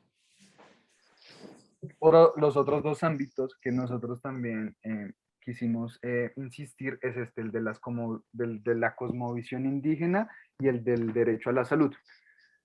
Eh, las, es cierto, y también uno nota cuando llega allá, que y hay que aceptarlo, las comunidades indígenas se han venido occidentalizando. Entonces, por ejemplo, si ustedes ven las fotos, ven que ya son personas que, que visten como el resto de la sociedad, ya la mayoría hablan el idioma español, ya tienen presente el concepto del dinero, eh, son personas que tienen, por ejemplo, que ya construyen iglesias, que creen en la mayoría son fieles de la religión católica, pero que aún y así también tienen unos valores unos valores y unos preceptos muy arraigados que todavía no han perdido, unos valores muy ancestrales que nosotros llamamos.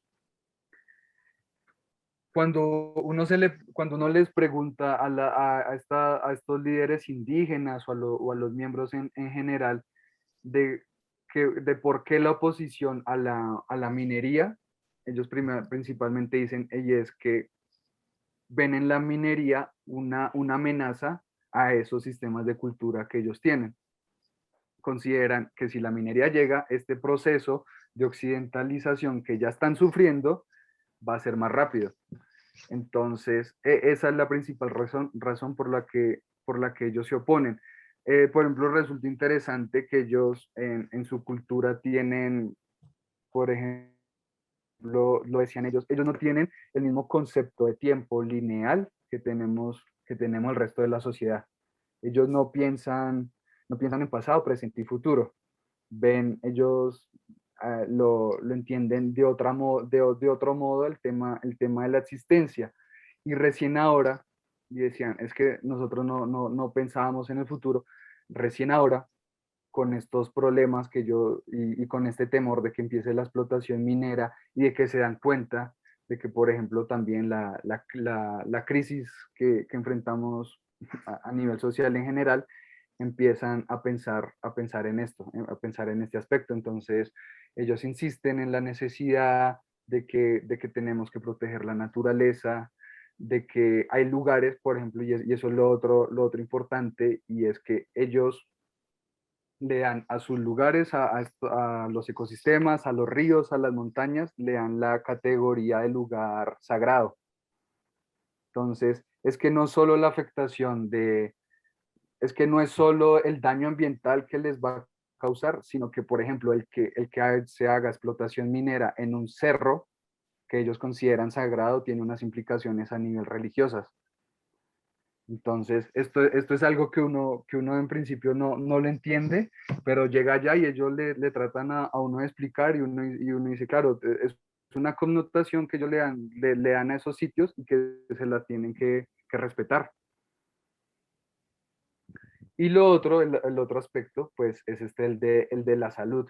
Como veíamos en el primer caso, hay una salud que amparó, hay una sentencia que amparó el derecho a la salud de las comunidades indígenas de este departamento.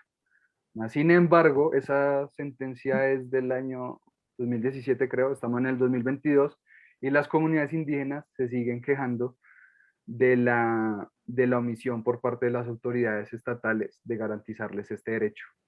Cuando uno llega ya a estos resguardos, empezando que el acceso vía terrestre es muy complicado, muchos indígenas le dicen a uno que ellos nunca han visto un médico. En toda su vida nunca han visto un profesional médico.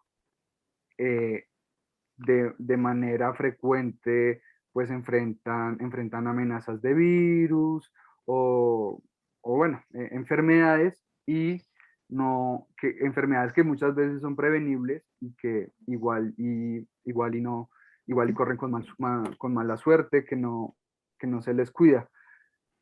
Adicional a eso, por ejemplo, uno también en las entrevistas que les hacía a ellos, ellos tienen unos conocimientos muy tradicionales también para curar enfermedades. Por este proceso de occidentalización que les estoy diciendo, eso se está perdiendo. O sea, ya los médicos tradicionales, sabedores, que llaman ellos, este tipo de miembros de estas comunidades ya no existen, entonces se está perdiendo ese conocimiento. Entonces ellos, por ejemplo, piden a las autoridades estatales de que se promueva otra vez el uso de sus lenguas tradicionales, de que se les respete, por ejemplo, los tratamientos que ellos tienen, que, que se les ayude a buscar nuevamente ¿cómo se dice?, a formar nuevos sabedores, porque de lo contrario, pues ellos lo que dicen es que están condenados a la desaparición. Sí. Sobre esto yo me acuerdo, vale, hay preguntas o cosas así, si no, voy yo saco, pero... Cuando entrevistamos al experto que era Julián sobre el tercer caso, el caso del Yagoye, Digo que, perdón, pues él explicaba, ¿no?, como esta diferencia de las posiciones entre las diferentes comunidades indígenas, que no todas están en contra de la explotación, algunas ven con buenos ojos la venida de empresas extractivas para aprovechar el territorio y en el fondo, si ellas tienen las capacidades de decir lo que pasa en su territorio, también están en su derecho. Pero una cosa que Julián nos comentó era la relación entre las comunidades donde había habido una explotación empresarial, una extractiva más fuerte, y la relación con índices de salud mental. Y también, y otra cosa que también comentamos en el estudio es la relación también de las explotaciones extractivas y la relación con la cantidad de mercurio en el agua y por lo tanto de la salud también de las comunidades. Aquí es donde se establece el vínculo al final entre las consecuencias de la actuación empresarial, de las actuaciones extractivas y para la salud de estas comunidades. Por eso nos parece como tan interesante también evaluar la salud y el acceso a la salud de estas comunidades, porque muchas veces se ve como afectado por las afectaciones empresariales. sí, hay un patrón común y que sí que faltó decir, y es, en el BOPES hay un problema actual y es relacionado con la explotación de minería artesanal, ¿verdad? Entonces, como decía Marta, esto ha repercutido en la salud de las comunidades indígenas. La población del BOPES tiene los índices más altos de presencia de mercurio en la sangre del país. Otro patrón adicional a la preocupación de que la minería les va a perder su identidad cultural de las comunidades indígenas y que se evidencia por otros casos alrededor del país es que la explotación de estos recursos trae problemas como aumentos en las tasas de suicidio de las comunidades indígenas, trae prostitución, trae mayor contaminación, trae conflictos internos entre comunidades. Entonces, claro, visto todos estos antecedentes, es que el sentir generalizado de estas comunidades en específico es que no, es que se oponen a la explotación de recursos mineros en sus resguardos.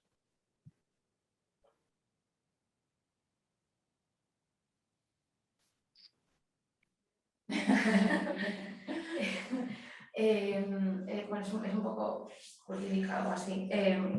O sea, no sé muy bien cómo es el reparto de competencias de ordenación del territorio pues, ahí en Latinoamérica, en el caso de Colombia, por ejemplo. Entonces me preguntaba hasta qué punto tienen los municipios o los departamentos competencias pues eso, de este tipo, ¿no? Porque imagino que las cesiones de territorio son estatales, ¿no? O cómo funciona, no lo sé. Así es. Las concesiones mineras son dadas por una autoridad a nivel nacional en el caso de Colombia. Ni los municipios ni los departamentos, que repito que ustedes allá en España les dicen comunidades autónomas, tienen competencias en este aspecto del uso o del aprovechamiento de los recursos. Y cuando las potenciales explotaciones afectan a comunidades indígenas, no deberían producirse los procedimientos de consulta, o no se dan, o no se habla de eso. Por ley se tienen que dar. Entonces, y era algo que también nos explicaban. Para la concesión del título no hay necesidad de agotar la consulta, pero cuando ya cuando la persona tiene el título, ahí sí que está en la obligación de generar consulta previa con las comunidades, que es algo que debería ser una etapa previa, ¿verdad? Antes de la concesión, preguntarle a las comunidades si quieren o no que haya explotación. Entonces, no, le reconocen el derecho al que quiera explotar y recién ahí es que dicen, sí, ahora sí consúltele a las comunidades si quieren que haya o no explotación, y esto genera un choque de intereses. Entonces, es un aspecto en materia de regulación que tiene que cambiar. Al final se ve como, o sea, no sé, o sea, aquellos territorios que sí que están calificados como de protección natural, ¿no? Como lo de antes, el Parque Nacional Natural, ¿no? Al final eso sí que es una herramienta para, no sé, hasta qué punto la planificación. Pero yo entiendo que la declaración de Parque Nacional también es a nivel estatal, ¿no, Nelson? Sí. La declaración de parques nacionales también la da una autoridad a nivel estatal y lo mismo la de los resguardos indígenas. Es que hay que entender que acá el modelo es muy centralista, entonces depende mucho del gobierno central, diferencia con España. Entonces acá es demasiado centralista, entonces es la autoridad a nivel nacional quien está a cargo prácticamente de todo lo que refiere a uso y ordenamiento del suelo. Una cosa que decían, por ejemplo, lo que argumentaban antes los gobiernos, esperemos que eso cambie, y es que decían, sí, es que a ustedes se les declara parque natural un territorio y ustedes son dueños del suelo, pero el subsuelo es el gobierno. Entonces, por eso ellos insisten en que dicen, por eso es que ese era el argumento para otorgar títulos mineros en zonas de resguardo o de parque natural. Decían, sí, el suelo se le está reconociendo la calidad de ecosistema estratégico que toca proteger, pero el subsuelo es del Estado. Entonces, como el subsuelo es del Estado, nosotros podemos otorgar títulos.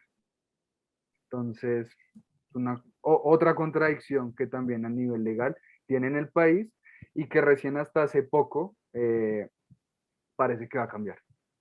Hace poco, precisamente en esos días que estaba en Bopes, hubo un pronunciamiento judicial que también les da, es una nueva herramienta que muy seguramente en el caso específico de estas comunidades van a empezar a usar. No sé si las compañeras que estáis en online y que veo que tenéis también, que estáis con las cámaras apagadas o encendidas, Irene, Laura, María Carlota, Mar, Celia o Soledad, si tenéis alguna pregunta para Nelson o para mí. Buenas noches con todos. Quería hacer un comentario, no sé si se me escucha. Hola. Hola. Yo quería preguntar. Espera, primero va Vale. María Carlota y luego Soledad. María, si te puedes, María Carlota, acercar un poco al micro. ¿Me escuchan ahora? Sí. Ya. Decía, bueno, el poder económico realmente se impone sobre el poder político y normativo de un país, así como sobre la responsabilidad social que tienen las empresas. Hago este comentario porque este año, en el mes de enero, la empresa española Repsol hizo un derrame de petróleo el 15 de enero en la costa peruana. Han pasado más de 200 días y no han terminado de limpiar la costa peruana, ¿no? Tenemos muchas zonas, incluso un área protegida, que sigue contaminada. Y cuando el gobierno empezó a exigir que se limpiara este derrame, la empresa española dijo, bueno, nosotros no podemos hacer en simultáneo la limpieza y proveerles de petróleo. Es muy posible que no podamos cumplir con lo programado y va a escasear la dotación del petróleo para el consumo interno, y si hay escasez de combustible es responsabilidad del gobierno peruano, ¿no? Entonces, como quien dice, no me presiones a que limpie la costa porque si no, no te doy el petróleo. Y esto de que esta empresa, Repsol, está considerada en el grupo del IBEX 35 como una empresa socialmente responsable, ¿no? Entonces hay una contradicción de que, oye, digo una cosa, pero hago otra cosa. Y es un hecho reciente, estamos hablando de un evento que ha ocurrido este año. Y coincido con lo que dice el compañero Nelson. Aquí en el Perú también las comunidades nativas y las comunidades campesinas son dueños del suelo, pero no del subsuelo. Por lo tanto, como el Estado es dueño del subsuelo, se concesionan los terrenos a las empresas mineras, petroleras, y es cuando surgen los grandes conflictos socioambientales porque no hay una consulta previa correcta y adecuada, ¿no? Entonces, ese es el problema que nosotros tenemos acá. El caso del Perú es muy similar al de Colombia, o sea, Ecuador. Hay algunos matices, pero en el fondo es el mismo, ¿no? Ese es el comentario que quería compartir con ustedes. Ahorita estamos con el problema de nuestra costa peruana contaminada por Repsol. Gracias. Gracias por el comentario. Sí, el caso de Repsol es otro del que toca estar pendiente y que ojalá y no termine en otro caso de impunidad corporativa, porque si realmente los efectos ambientales, el daño ambiental fue bastante grave. Fue bastante grave y es la realidad de nuestros países suramericanos y latinoamericanos en general, lamentablemente. Vale, tenía el turno Soledad y luego Mar. Hola, disculpa. Me pareció muy interesante, agradecer a Carlota, porque aquí en Galicia del Prestige y de barcos con petróleo aún estamos esperando por juicios y eso es impune y no va a cambiar. Mi pregunta iba sobre esta idea de sujeto de la Amazonía, ¿no? Ese cambio entre sujeto nos lleva a un transhumanismo que probablemente también cope un transhumanismo liberal. Entonces, a mí la pregunta que me surge es cómo se coordina transnacionalmente la protección de la Amazonía como sujeto, si es un caso solo de una protección que no está coordinada entre todos los países que dan a la Amazonía, y cómo el pasar a sujeto un bien natural como puede ser la Amazonía puede provocar una apropiación también de derechos que se le pueden ejercer a la propia naturaleza, o deberes más bien, el deber de proveer de determinados tipos determinado tipo de bienes por un bien superior, es decir, la supervivencia de la humanidad. No sé ahí cómo es la reflexión. Ya. Gracias.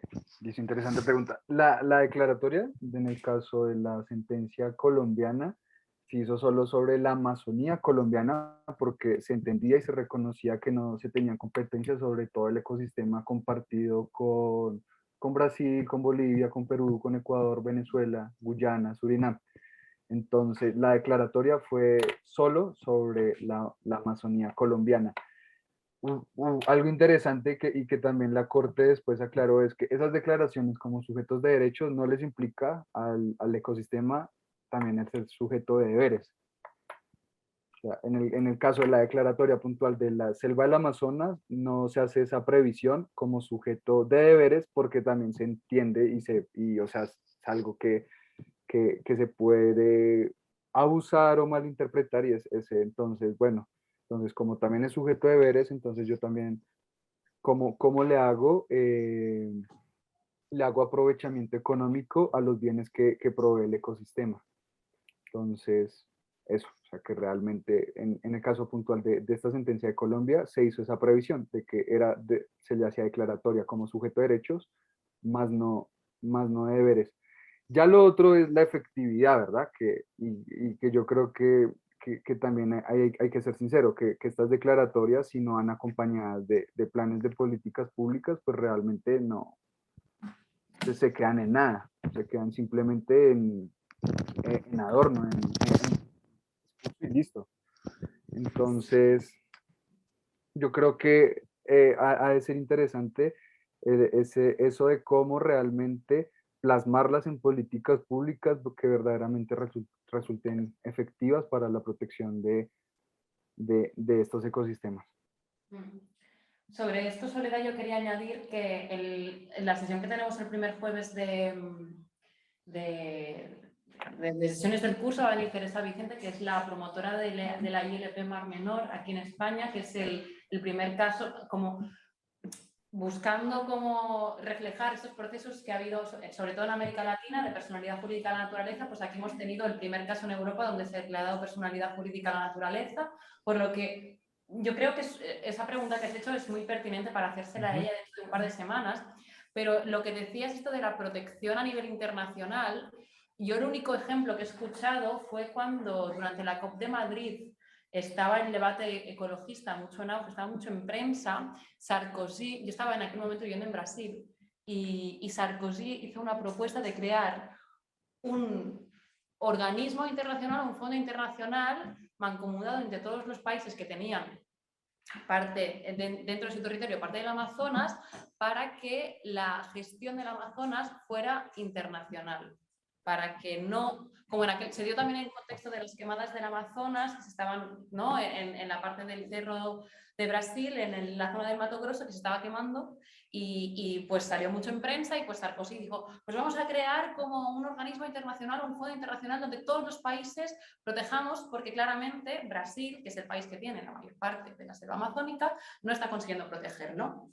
Y obviamente, pues Bolsonaro se le echó en cabeza, ¿sabes? Y aparte de decir cosas horrendas sobre la mujer de Sarkozy que no venían a cuento, porque bueno, es muy impresentable, lo que a mí me sorprendió fue la oposición de la población brasileña, también como gente que no tiene ningún tipo de vinculación con Bolsonaro, pero ellos también lo veían como una injerencia a la gestión de su propio territorio. ¿Por qué me tiene que venir a decir a mí, Sarkozy, cómo que tengo yo que proteger mi Amazonas?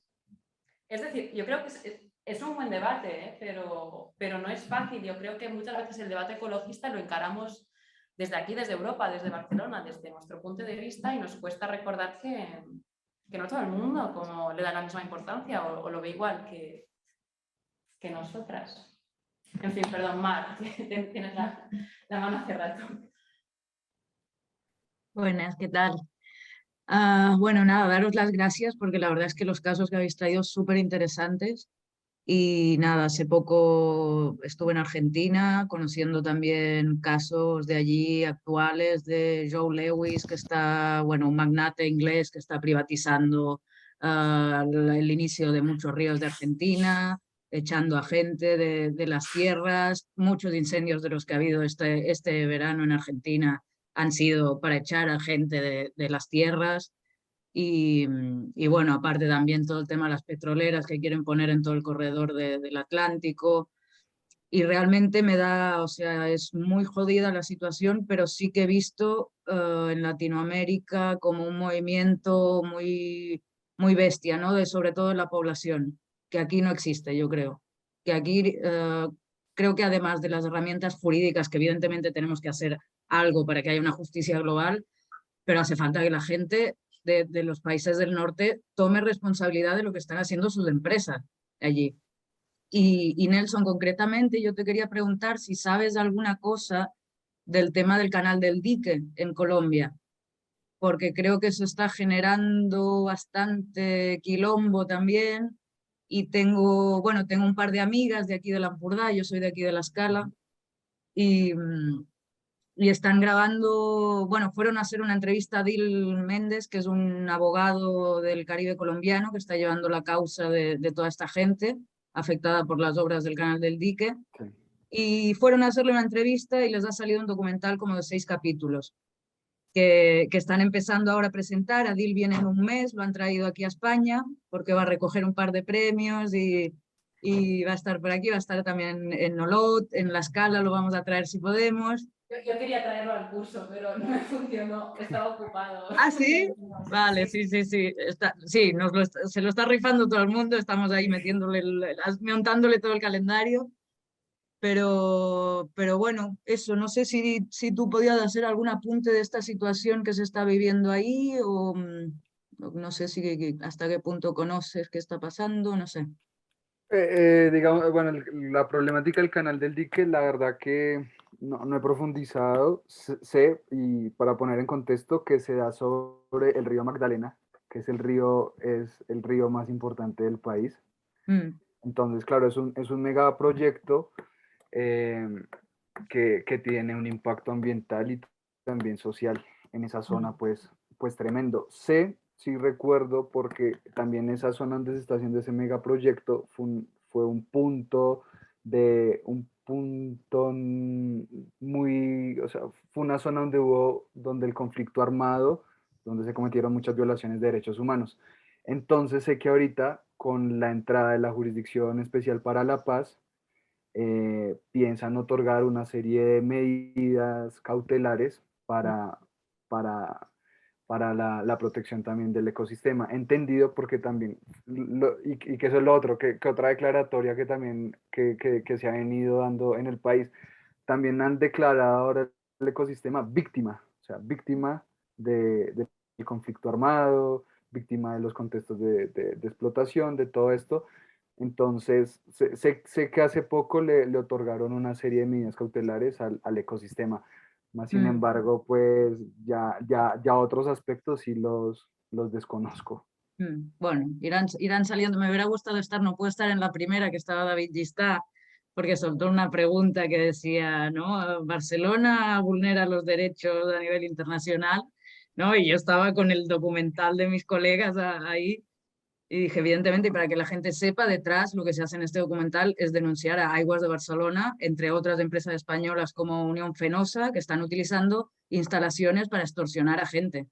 O sea, coches oficiales de la empresa, instalaciones para extorsionar a... O sea, es algo muy bestia. De ahí que diga, hagámonos responsables de una vez, o sea, de lo que estamos haciendo desde el norte, porque, no sé, la En el, movilización que hay en Latinoamérica es muy bestia, la que hay aquí, o sea, no tiene no es ni un cuarto de lo que está haciendo la gente allí. en el caso del BOPES, por ejemplo, también descubrimos con Marta que hay empresas españolas que tienen intereses mineros en ese departamento. Entonces, es algo que también Hemos que nos tenido genera que determinar preocupación. cuáles exactamente, pero sí que parece que hay una tentativa, sí.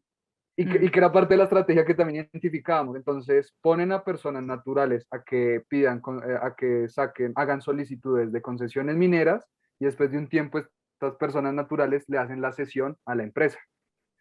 Entonces, Claro. no pudimos identificar cuál puntualmente es la empresa española y canadienses, también que hablan españolas y canadienses, que están verdaderamente detrás de estos títulos.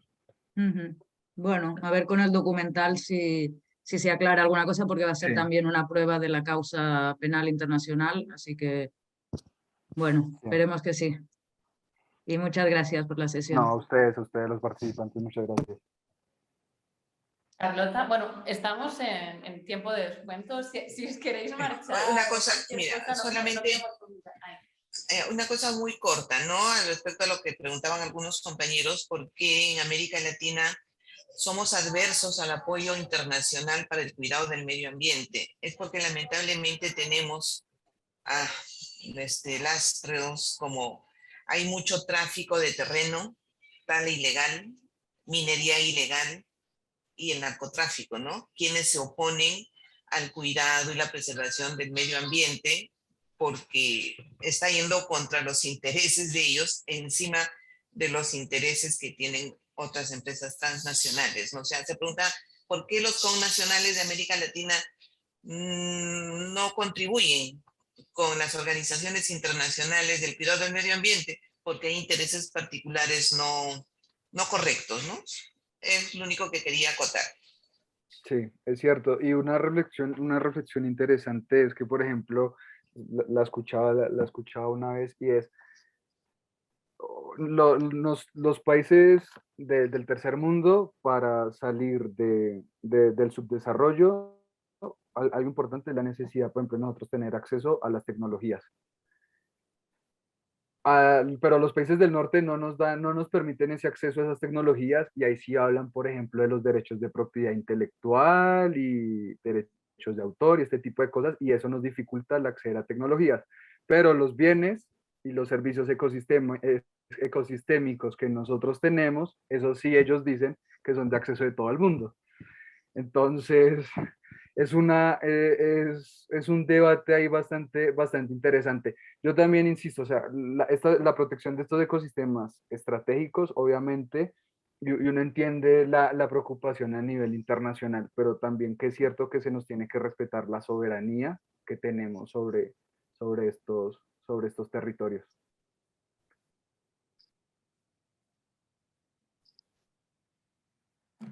Bueno, pues muchas gracias por los comentarios y aportaciones de todas. No sé si hay algún aspecto más. Yo, como solo cojo la intervención de Mar, ¿no? de que tenemos que ser conscientes de las vulneraciones que cometemos desde aquí, o sea, y a nivel normativo. Hay la última diapositiva que no había pensado cómo pasar, a ver si se me pasa. Vale, sí. Eso es para hacer un vínculo a la próxima sesión que tendremos más de empresa y derechos humanos, que es la que vamos a tener con Fernanda Hoppenheim, sobre procesos normativos que están ahora mismo activos para regular el poder corporativo, el poder de las grandes transnacionales en vulneraciones de derechos humanos. Es para acabar con una nota un poquito más optimista sobre qué procesos existen para hacer efectivo este control. Ahora mismo nosotros estamos en un proceso de incidencia política para crear aquí en Cataluña el Centro Catalán de Empresa y Derechos Humanos y que estamos pendientes. Hemos empezado ahora las comparecencias y esperamos que en abril ya empiecen las enmiendas parciales. Es decir, tentativas las hay, luego la experiencia no tiene sentido, igual que con el Tratado Vinculante de Naciones Unidas, con procesos de diligencia de vida a nivel de la Comunidad Europea o de España, es que las propuestas salen de la sociedad civil para regular, ¿no? El poder corporativo y para poder evitar estas vulneraciones, y luego se acaban como perdiendo un poco en el proceso, acaban siendo como leyes un poco aguadas, y el debate que tenemos es, preferimos una ley que regule mal el poder corporativo a nivel internacional, que no sea vinculante. Es preferible esta no tener ninguna ley. En fin, esto es un debate como muy, muy importante que estamos teniendo incluso desde las entidades, desde los movimientos sociales. Y que de esto vamos a hablar más. Yo creo que es la penúltima sesión con Fernanda Hockenheim. Y nada, como agradeceros a todos haber venido, el debate y las intervenciones, y nos vemos el martes, que vais a estar con las compañeras del área de vivienda del Observatorio IDESC para hablar sobre extractivismo y derecho a la vivienda. Adiós. Muchas gracias, hasta el martes. Muchas gracias a todos ustedes. Muchas gracias.